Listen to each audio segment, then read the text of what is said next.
Hello எல்லாருக்கும் வணக்கம். இன்றைக்கி நம்ம எதை பற்றி பார்க்க போகிறோம்னா ஓஹெச்சி அப்படின்னா என்னென்னு பார்க்கலாம்.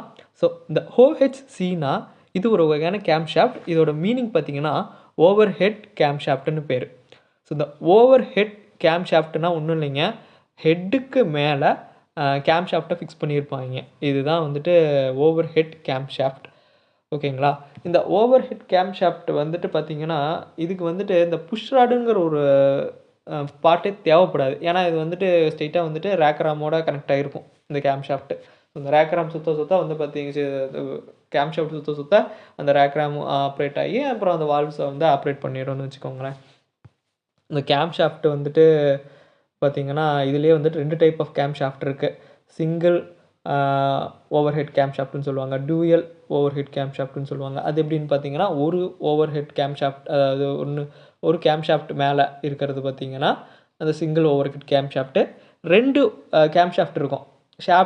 கேம் ஷாஃப்ட்டே வந்து 2 இருக்கும். ஸோ அது பார்த்திங்கன்னா டூயல் ஓவர் ஹெட் கேம் ஷாஃப்ட்டுன்னு சொல்லுவாங்க. ஸோ இதுதான் வந்துட்டு over head game shaft. So அடுத்தது நான் இந்த ஓஹெச்வின்னு சொல்லுவாங்க, அந்த ஒரு டைப் இருக்குது.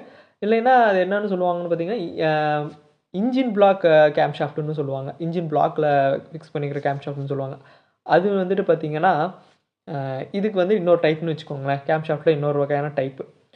ஸோ இது இப்போ இந்த ஓஹெச்சி தான் வந்துட்டு பார்த்திங்கன்னா பெரும்பாலுமான மாடர்ன் வெஹிக்கிள்ஸில் யூஸ் பண்ணுற ஒரு டெக்னாலஜியான கேம் ஷாஃப்ட்டுன்னு சொல்லலாம். இதை தான் நம்ம யூஸ் பண்ணிகிட்ருக்கோம். சிலதுக்கு மட்டும் வேரி ஆகும். சில இதுக்கு மட்டும் இன்ஜின் பிளாக்கில் வந்து கேம் ஷாஃப்ட் இருக்கும். அதுக்கு வந்துட்டு வேறு. இந்த ஓஹெச்சினா ஓவர் ஹெட் கேம் ஷாஃப்ட். ஓகேங்களா? ஸோ நான் இந்த ஓவர் ஹெட் கேம் ஷாஃப்ட்டை பற்றி நிறைய தெரிஞ்சிருப்பீங்க இன்றைக்கி. நன்றி.